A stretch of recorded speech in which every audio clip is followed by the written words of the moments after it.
Bom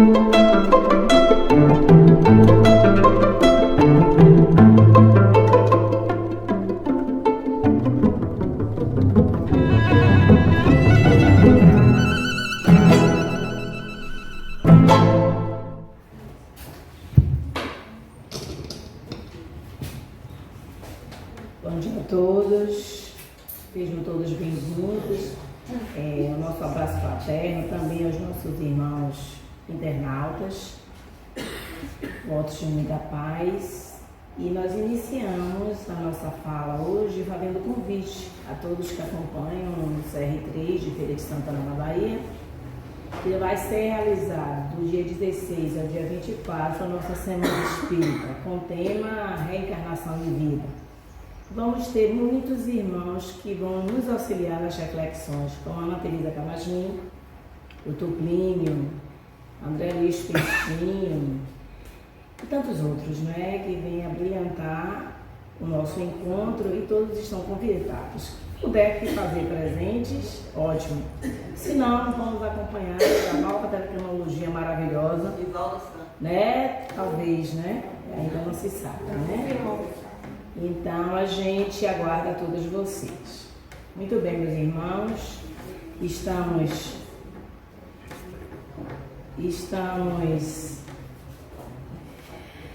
dando continuidade ao nosso estudo, refletindo com Humberto de Campos, no livro Reportagem do Além Túmulo, no 4º capítulo, Espíritos Protetores. Quando nós iniciamos essa reflexão já no título da reportagem, né? A gente precisa entender o que são protetores. E o dicionário nos diz que protetores é a ação de cuidar, de promover amparo.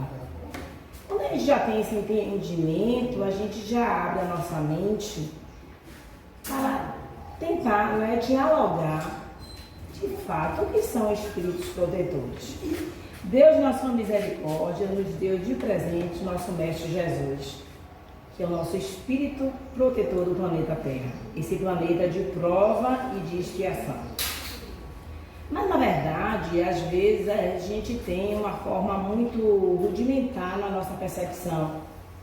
Nós temos uma equipe, não apenas um espírito protetor. Então, nós temos do planeta Terra o Mestre Jesus, mas no Brasil é nosso querido Anjo Ismael. Né? Então, Jesus, sabendo, né, que nesse continente e principalmente nesse país, e aí ele vai trazer para nós o livro de Humberto de Campos também, Brasil, Pátria do Evangelho e Coração do Mundo, que vai nos apresentar o diálogo com Jesus, com o Anjo Ismael. Bem, todos nós, juntando com o Mestre Jesus, o irmão Ismael, com toda uma equipe de espíritos benfeitores, vai nos auxiliar na nossa caminhada terrena, para ver se a gente dá conta do que de fato nós precisamos. O que é que nos diz o Livro dos Espíritos? Né? Lá na segunda parte, no capítulo 9, nos diz assim: Espíritos protetores ensinam-nos a doutrina espírita que todos contamos com a ajuda dos espíritos desencarnados, voltados ao bem, os quais, pela intuição, buscam nos orientar e nos auxiliar. Né? Está lá na questão 494 do capítulo 9, né? Da segunda parte do Livro dos Espíritos. Vai nos intuir, vai nos auxiliar, mas não vai fazer no nosso lugar, né, gente? Então, muitas vezes a gente acha que nosso anjo guardião, que o espírito protetor estão ali a nosso serviço. E nós temos, como eu acabei de falar anteriormente, nós temos Jesus, temos o irmão Ismael, os espíritos protetores da nossa cidade, os espíritos protetores da nossa família e o espírito protetor que nos auxilia individualmente a cada um de nós, né? Então, a gente tem todo esse grupo que nos auxilia, a gente dá tanta cabeçada, né? A gente tem tanta dificuldade de vencer as nossas más inclinações. Vamos ao texto. Quando nós lemos esse texto, eu quis buscar, na verdade, se era uma crônica. não é? Se era um texto narrativo, ele fala de uma reportagem, né? Texto narrativo, e que ele nos apresenta aí dois personagens, que nós vamos falar assim na visão da literatura, dois personagens protagonistas, Jeú e Laio. Jeú é o anjo guardião, é aquele anjo que está comprometido com Laio em várias outras encarnações, que já tinham tido uma relação afetiva, só que Jeú galgou outros planos superiores, né? A gente não pode, como diz Haroldo nesse último encontro nosso aqui em Feira de Santana, no nosso seminário, nós não sabemos o segredo divino, só sabemos, como diz a própria narrativa, que a história acontece desse jeito. Então Jeú, elevada entidade de uma das mais belas regiões da vida espiritual, foi chamado pelo caricioso apelo de um nobre mensageiro da verdade e do bem, que ele falou nesses termos. Então, nessa primeira momento aqui, Jeú foi convidada para ser comunicado que aquele querido dele ia reencarnar e que ele seria o seu anjo protetor. Uma das almas a que te vens devotado particularmente há muitos séculos, vai agora ressurgir nas tarefas da reencarnação sobre a Terra. Seus destinos foram agravados de muito em virtude das quedas a quem se condenou pela ausência de qualquer vigilância, mas o Senhor da vida concedeu-lhe nova oportunidade de resgate e elevação. Olha aí, vida em letra maiúscula, que é Deus, o Senhor da vida. Então a gente já tem a primeira informação de quem é Laio. Foi alguém que já caiu em outras experiências reencarnatórias e que o Senhor da vida está dando para esse irmão uma nova oportunidade. Assim somos nós também. Estamos aqui para uma nova oportunidade. E nessa manhã nós vamos fazer uma reflexão, né? Se de fato nós estamos seguindo as orientações do mentor espiritual de Laio, que é Jeú, ou se nós estamos rebeldes como Laio, né? Vamos seguindo a nossa narrativa. Jeú sorriu e exclamou, denunciando sublimes esperanças. É Laio? Sim, replicou o generoso mentor. Ele mesmo, que noutras eras te foi tão amado na Etrúria. Eu fui pesquisar o que é Etrúria, né? Era uma cidade da antiga Itália Central, referida aos clássicos grego-latinos, né? Então, eram tempos muito remotos, né? Então, a gente já vai observando aqui, com esse feedback, que era uma relação de muito tempo, né? E ele diz assim, sim, ele mesmo, que noutras eras foi tão amado na Etrúria, atendendo às tuas rogativas, permite, Jesus, que ele sejas o guardião desvelado, através de seus futuros caminhos. Ouve, Jeú, serás seu companheiro constante e invisível, e poderás inspirar-lhe pensamentos retificadores, cooperar com as suas realizações proveitosas, auxiliando em nome de Deus. Mas não esqueças que tua tarefa é de guardar e proteger, guardar e proteger, nunca de arrebatar o coração do teu tutelado das experiências próprias dentro do livre-arbítrio espiritual, a fim de que construa suas estradas para o Altíssimo com suas próprias mãos. Olha que grande lição nesse parágrafo.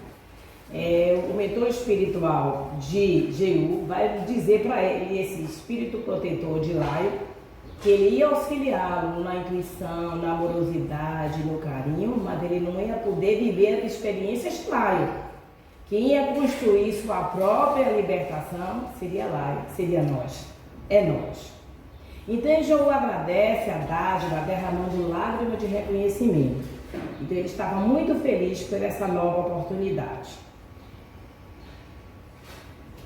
Com elevo, pensou nas possibilidades de conchegar ao seio aquele ser amado que havia tanto tempo que ele perdera do caminho.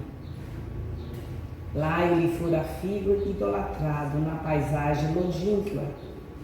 É certo que não lhe compreendera a afeição na recuada experiência. Desviara-se das sendas retas, quando ele mais esperava de sua mocidade e inteligência. Seu coração carinhoso, porém, preferia ver no fato um incidente que o tempo se encarregaria de eliminar. Agora tomá-lo-ia de novo nos braços fortes e reconduziria à casa de Deus. Suportaria corajosamente por ele, apesar da atmosfera dos fluidos materiais. Está vendo? Chegar aqui nesse planeta, ele ia também sofrer essa carga desses fluidos. Toleraria de bom grado os contrastes da terra. Todos os sofrimentos eventuais seriam poucos, pois acabava de alcançar a oportunidade de erguer, dentre as dores humanas, um irmão muito amado, que se fora um filho inesquecível, né? Então aqui nesse momento Jeú nos relata esse sentimento grandioso que ele sentia por Lai, né? Em que em outro momento Lai tinha fracassado, mas ele, como pai amoroso, não deixou em nenhum momento que esse sentimento de amor tivesse sido diminuído a vibração. Ao contrário, a cada momento ele sentia mais atraído por esse sentimento. E a grande necessidade de auxiliar somos nós. Nós, na nossa oportunidade reencarnatória, experimentamos diversos amores. O amor da maternidade, da paternidade, o amor de filho, de amigo, de irmão. E a gente sente isso nas nossas vivências, né? Quando alguém que a gente ama muito que fracassa, como a gente sente, mas a gente ainda com o nosso coração amoroso está disponível para dar sempre, em nome desse sentimento, uma nova oportunidade. É assim que Jesus se sente, nessa necessidade de auxiliar esse irmão nessa oportunidade evolutiva. O generoso amigo espiritual atravessou as paisagens maravilhosas que separavam do ambiente terrestre. Ficaram para trás de seus passos os jardins suspensos, repletos de flores e de luz. As melodias das regiões venturosas distanciavam-lhes dos ouvidos.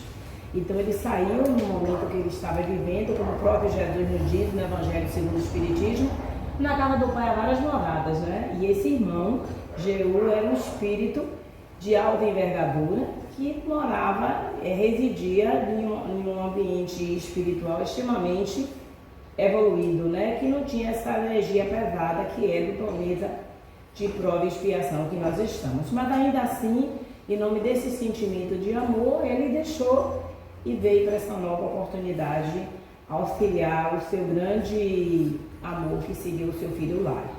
Esperançoso, desassombrado, o solícito emissário penetrou a atmosfera terrestre e achou-se diante de um leito confortável, onde se identificava um recém-nascido pelo seu brando choramingá, um bebê, que todos nós nos apaixonamos por bebê. E esquecemos que atrás desse bebê tem um espírito ali com tantas experiências e nova oportunidade de ressurgimento. Os espíritos amigos, tinha uma equipe lá. Os espíritos amigos encarregados de velar pela transição daquele nascimento, entrega-lhe o pequeno que Jeú beijou, tomando de profunda emoção, apertando de encontro ao peito afetuoso, agradecendo a Deus aquele encontro amoroso de tantos séculos.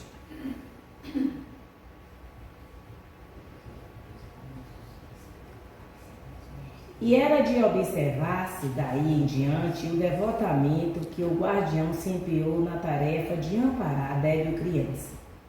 Sustentou de instante a instante o espírito maternal, solucionando de maneira indireta difíceis problemas orgânicos, para que não lhe faltasse os recursos da paz aos primeiros tempos do inocentinho humano.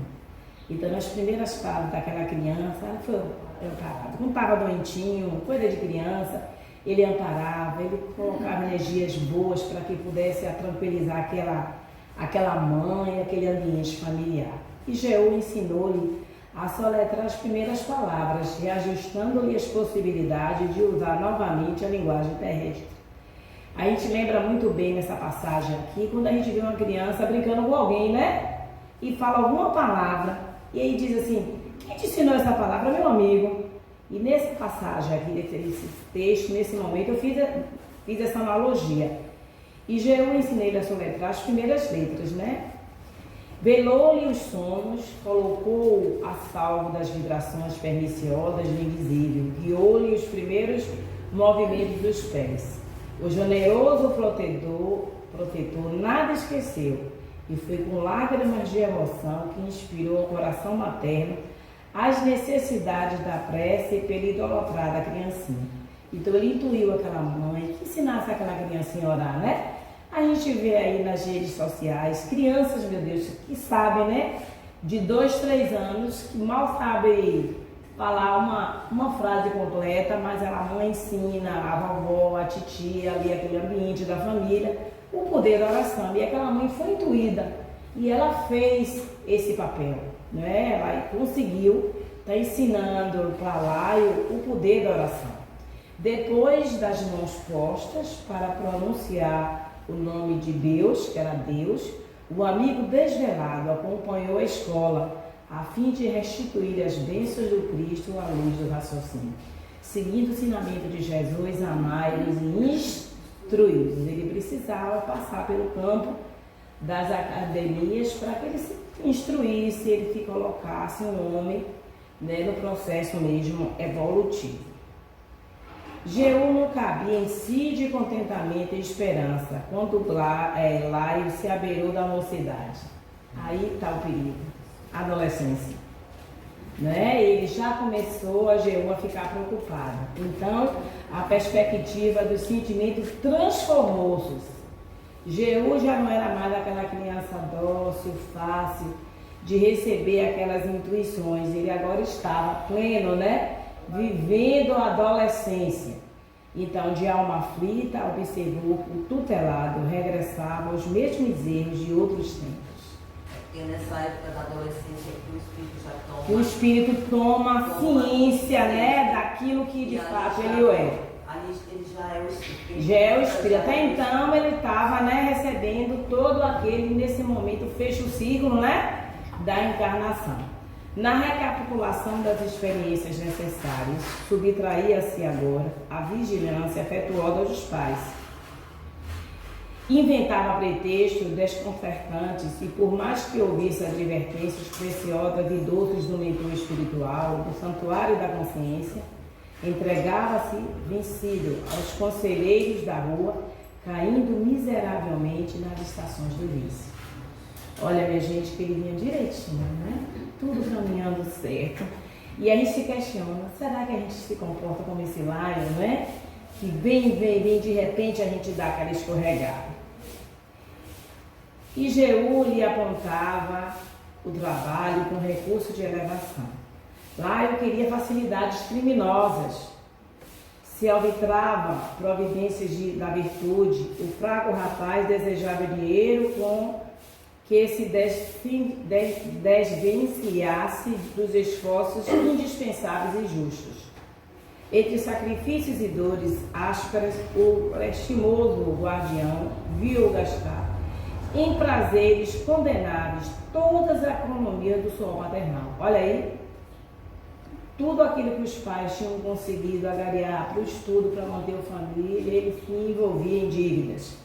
Assistindo aos derradeiros instantes de sua mãe, que partia da terra, ferida pela ingratidão filial. Olha aí, foi tanto, porque existe aí dentro dessa narrativa o texto que não foi dito em palavras, mas que a gente subentende nas nossas interpretações.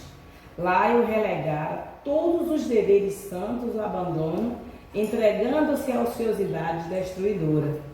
Não obstante, aos cuidados do mentor carinhoso, procurou o álcool, o jogo e a sífilis, que lhes sitiaram a existência consagrada por ele ao desperdícios. O dedicado amigo, entretanto, não desanimava. Diante de tudo isso, Jeú continuava firme em vibrações positivas, chamando a atenção, né? E ele mergulhado nessa porta da perdição. Após o esgotamento dos recursos paternos, Jeú cooperou junto de companheiros prestigiosos para que o tutelado alcançasse o trabalho. Ele acabou com tudo. Como ele não tinha mais fonte de renda para sustentar o vício, as noitadas e tal, e ele afeita essa intuição de Jeú, né, para que ele conseguisse um trabalho. Embora contrafeito, subtraindo-se, quando possível, ao cumprimento das obrigações, percebe? Ele arranjou um trabalho, mas daquele que não estava nem aí para o serviço. Lá ele tornou-se auxiliar de uma urna empresa honesta, que as ocultas eram objeto de suas críticas escarnecedoras. Quem se habitua à ociosidade criminosa costuma caluniar os bens do espírito de serviço, né? É aquele trabalhador que o tempo inteiro fala mal do trabalho, fala mal do patrão, acha que os colegas nenhum presta. E assim lá ele estava naquela rede de intriga mental. De nada valia os conselhos do guardião, o guardião só intuindo ele, que ele falava solícito dos quais profundos recessos do si. Daí a pouco tempo, menos por amor, mas por necessidade, a gente entende aqui necessidade fisiológica, Laio buscou uma companheira, casou-se, mas no desregramento que ele entregava de muito tempo, não encontrou no matrimônio senão sensações efêmeras que terminavam em poucas semanas, como a potencialidade de um fósforo que se apaga em alguns segundos. Então aquele entusiasmo com aquela mulher se apagou em pouco tempo, porque aquela mulher não estava harmonicamente ligada no sentido de compactuar com aquelas energias, com as farras, com as situações que ele procurava para ele. Jeú, no entanto, alimentou a esperança de que talvez a união conjugal lhe proporcionasse oportunidade para ser convenientemente ou não. Isso, todavia, não aconteceu. O tutelado não sabia tratar a esposa, senão entre desconfianças e atitudes violentas. Percebe, gente, que é um espírito altamente comprometido? Olha quantas oportunidades ele recebeu nessa encarnação. Sua casa era uma seção de mundo inferior que havia confiado seus ideais. Porque ele se comportando desse jeito, ele se conectava com energias negativas. Por mais que o tutelado tivesse ali o anjo protetor, o espírito protetor, intuindo, auxiliando, ele não se conectava. Ele não recebia dentro da sua vivência todas aquelas orientações. Recebendo 3 filhinhos para o jardim do lar, muito cedo, lhes inoculava no coração as sementes do vício, segregando-os em um egoísmo cruel. Ele recebeu um trabalho, olha quantos benefícios, ele recebeu uma esposa, uma família, né? Os filhos, mas ele não se comungava com tudo aquilo. E a gente percebe isso dentro do nosso contexto social, quantas pessoas a gente vivencia dessa forma. Quando viu o infeliz envenenamento de outras almas que chegavam pela bondade infinita de Deus para a santa oportunidade de serviços novos, Jeú sentia-se desolado e, reconhecendo que não poderia prosseguir sozinho naquela tarefa, solicitou o socorro dos anjos da necessidade. Está vendo? Que é uma grande equipe. Quando Jeú viu que ele não dava conta de orientar aquele espírito amigo que ele tanto amava, ele pediu socorro. A gente não faz assim, gente? Muitas vezes a gente não dá conta de nós mesmos, a gente já não estou postando de mim eu vou gritar um socorro aqui, né? Porque quando a gente tem um filho, um amigo, um irmão, uma mãe, um pai, que a gente não dá conta, a gente pede, né? A espiritualidade amiga, dentro das nossas crenças, pede socorro no mundo material, auxílio, né? De várias vertentes. E ele pediu, né? Jeú pediu a essa grande equipe da espiritualidade maior.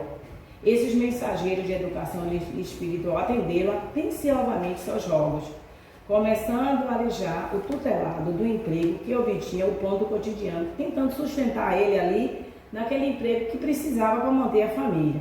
Entretanto, em lugar de melhorar-se com a experiência, buscando meditar como convinha, Laio internou-se por uma rede de mentiras, fazendo-se de vítimas para recorrer às leis humanas. e ferir as mãos dos antigos benfeitores, né, que eram os patrões das pessoas que tinham dado a oportunidade de trabalho. Acusou pessoas inocentes, exigiu indenizações descabidas, tornou-se odioso aos amigos de outros tempos. Percebe? Então ele ia contra, por mais auxílio que ele recebia, ele ia de contra a tudo aquilo que de fato ele deveria que se comprometendo com as leis divinas. Imagine aqui você denunciar uma empresa, né, que está te dando ali a oportunidade de trabalho, dizendo que você tinha hora extra que você não tinha, que você tinha se machucado que você não tinha, enfim, N situações, e a equipe toda dos Anjos da Necessidade auxiliando, mas como a própria espiritualidade nos disse a Jeú no princípio do texto, a oportunidade da reencarnação era de Laio. Jeú era o espírito protetor, ele não poderia tomar a vida de Laio. Laio tinha o livre-arbítrio para fazer suas escolhas. Jeú foi então mais longe, pedindo providência aos anjos que se incumbiam do serviço das moléstias outras. Ó. Ele tinha saúde, trabalhava, estava lá, né, perdido, mas conseguia se manter, né? E aí agora quando Jeú viu que não tinha mais condições, vai pedir o anjo das moléstias úteis. Olha, gente, a gente entende isso, o anjo das moléstias úteis. Basta que a gente sinta uma coisinha, a gente já está achando que Deus não está sendo fiel a nós, né?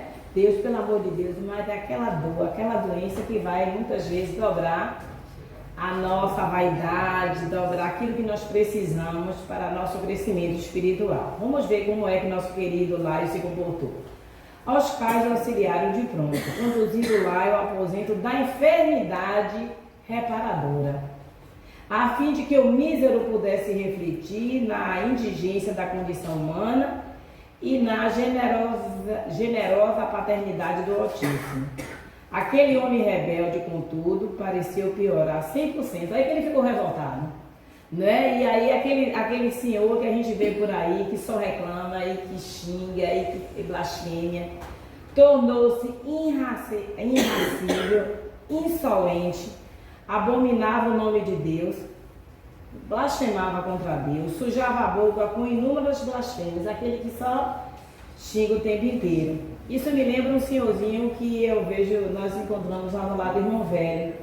Ele é um cadeirante, gente, e a gente tem até medo de se aproximar dele. Ele xinga o tempo inteiro, sai de perto de mim, fala tanto, e você percebe, não é uma doença mental, é uma infelicidade do próprio espírito dele. Não é? Ele acha que Deus é injusto, que ele está ali porque, de forma inocente, que ele não precisava estar ali. Então a gente, individualmente, nós vamos identificando, mas agora a gente tem que ter cuidado porque a gente enxerga no outro e não se percebe em nós, né? Foram necessários verdadeiros prodígios de paciência para que Jeú lhe levasse o cérebro esfogueado e caprichoso aos propósitos do suicídio, percebe? Ele estava o tempo inteiro tão infeliz que ele queria se suicidar. E Jeú pensando assim, pelo amor de Deus, não piora a situação, né? Você já está com tantos débitos, não cria mais um débito para você. Foi aí que, desalentado quanto aos recursos postos em prática, o bondoso guardião implorou aos bons ofícios dos anjos que encarregasse dos trabalhos da velhice prematura, né?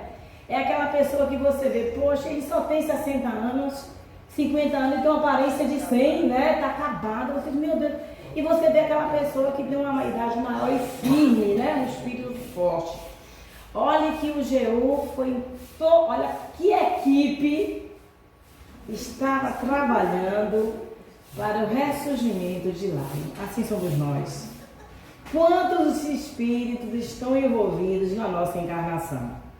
Os novos emissários rodearam Laio com atenção, amoleceram-se. As células orgânicas subtraíram-se do rosto, a expressão de firmeza e resistência, alvejaram-lhe os cabelos, enrugaram-lhe o semblante. Está vendo? De repente, ele ficou um velho caquético. No entanto, o infeliz não cedeu. Olha que espírito duro, minha gente. preferia ser criança ridícula nas aparências de um velho, a entrar em acordo com o programa da sabedoria divina a favor de si mesmo. Será que nós nos comportamos assim? Né? Que precisamos de tanto desse auxílio e a gente não dá conta. Enquanto blasfemava, seu amigo orava e desdobrava os esforços incessantes. Enquanto praticava loucuras, o guardião duplicava sacrifícios e esperanças.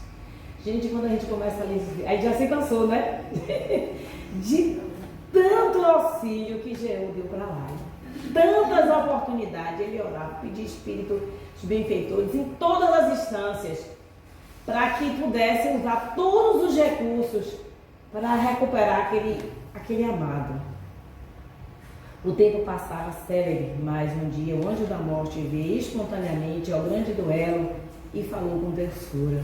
Jeú, chegou a ocasião da tua retirada. Ó, e o espírito veio dizer: Jeú, teu trabalho acabou, né? Agora Laio vai voltar para a pátria espiritual. O generoso mentor abafou as lágrimas de angustiosa surpresa. Fique seu mensageiro com os olhos doridos e súblicos. O outro, no entanto, continuou: Não intercedas por mais tempo. Laio agora me pertence. Conduzi-lo-ei aos meus domínios, mas pode rogar a Deus que o teu tutelado recomece mais tarde outra vez. Terminara a grande partida, a morte decidira no feito pelos seus poderes transformadores, enquanto o guardião recolhia entre lágrimas o tesouro de suas esperanças imortais. A gente observa aqui no finalzinho desse texto, que é um texto longo, como Jeú, incansavelmente, por ele entender o que nós não entendemos ainda, que são os espíritos imortais, nenhuma experiência, ele sabia no íntimo dele que se lá ele não tivesse dado certo, ele teria uma outra oportunidade, mas ainda assim, como o espírito benfeitor vai tirar Jeú da missão, porque a missão tinha acabado, ele se emociona no sentido assim: eu me esforcei, né? Isso nos lembra o que nós vimos no seminário de Haroldo, que pensemos no nosso velório, quando nós olharmos o nosso corpo morto ali, nossa roupa que não vai nos servir mais, nós observemos o nosso espírito e perguntemos para ele o que foi que naquela encarnação valeu a pena, o que é que de fato nós contribuímos de edificante na nossa vida e na vida do outro, né? E é isso aqui nesse momento que nós podemos fazer essa analogia. E grafando essa história, lembro-me que quase todos os espíritos encarnados têm algum traço de Laio. Olha, ao passo que todos os espíritos protetores têm consigo os desvelos e sacrifícios de Jeú, né? Então, nós temos esse traço de Laio, da rebeldia, de não ouvir as intuições, mas temos também os nossos anjos guardiões que nos intuem, né? É por isso que a gente não deve agir na emoção, né? Tem que pensar, né? Refletir, avaliar, né? Nós que temos essa oportunidade maravilhosa de vivermos a doutrina espírita, mas que nós possamos também viver esses ensinamentos, né? E que nós saiamos daqui pensando assim: eu sou Laio, eu me comporto muitas vezes como Laio, eu estou sendo aquele espírito rebelde que não ouve nosso anjo guardião. E a gente conclui a nossa reflexão dessa manhã agradecendo ao nosso querido Humberto de Campos pela oportunidade, porque ele mesmo nos diz no seu prefácio que todos os textos são verdadeiros. Foram histórias tiradas das vivências, das experiências dos irmãos que aqui passaram e passarão pelo planeta de prova e de expiação. Que nós não percamos a oportunidade de recebermos a intuição dos nossos espíritos protetores, de refazer o nosso caminho de volta. Reavivando o nosso convite para a nossa Semana Espírita de Feira de Santana, que vai acontecer do dia 16 ao dia 22 de setembro, né? E como diz, hashtag eu vou, né? Então todos estão convidados, né, para participarem desse banquete de reflexões e de ensinamentos. Muita paz, um abraço fraterno aos nossos irmãos internautas, nossos amigos presentes. É um dia de muita construção. Um abraço fraterno.